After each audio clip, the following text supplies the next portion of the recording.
বিসমিল্লাহির রহমানির রহিম। তো বৃষ্টি হওয়ার পরে গাছপালা মাশাআল্লাহ ফুলে ফলে ভরে গেছে। চাল কুমড়াও অনেক হয়েছে। চাল কুমড়াগুলোও খুবই সুন্দর মজাদার। এই গাছগুলো এমনভাবে হয়েছে আমরা বীজও লাগাইনি, বীজ না লাগাইয়াই অটোমেটিক পড়া ছিল, সেগুলো হয়ে গেছে এবং অর্গানিক ভাবে ফসল হয়। আসলে মাটিতে সোনার মতো, খুবই ভালো মাশাআল্লাহ। সাজনা গাছে সাজনাও ধরছে, খাওয়া হয়নি, এখন পারবো খাবো, টাইমই পাই না, এত ব্যস্ত থাকি যে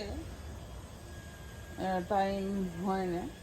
আর এই গাছটাতে আর কি ফসলই হচ্ছিল না, কিন্তু বৃষ্টি হওয়ার পরে মাশাআল্লাহ এত হয়েছে যে দেখার মতো হয়েছে। একদম লাভে লাভে একদম ভরে গেছে বাগানটা, দেখতেই ভালো লাগতেছে, অনেক সুন্দর লাগতেছে। লাউগুলা কি সুন্দর ভাবে ঝুলে আছে। আর এই শ্রেণীর লাউগুলা এত স্বাদ, এখনই কাটবো লাউগুলা, কারণ বেশি বড় হয়ে গেলে, বিচি হয়ে গেলে খেতে ভালো লাগে না। যত ছোট তত ক্রিমি, তত বাটার, তত মজা।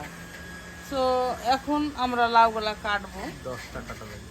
লাউগুলো অনেক হয়ে গেছে মাশাআল্লাহ। তো সবাই দোয়া রাখবেন। আসলে আমেরিকার মাটিতে যে এত সুন্দর ফসল হয়, নিজের এতেই দেখা, কোনো সার দেওয়া নাই, কোনো কিছুই নাই। আজকের ওয়েদারটা অনেক রৌদ্র উজ্জ্বল।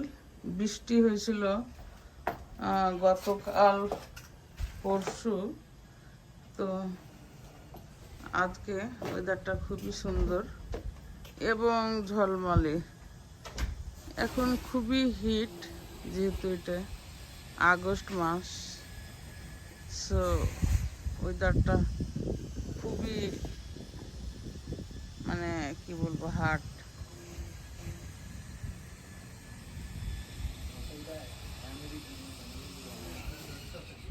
এই টেক্সাসের হিউস্টন এই ওয়েদার আসলে খুবই বেশি হয়, তারপরও ভালো লাগে। সন্ধ্যার পরে ওয়েদারটা ভালোই লাগে।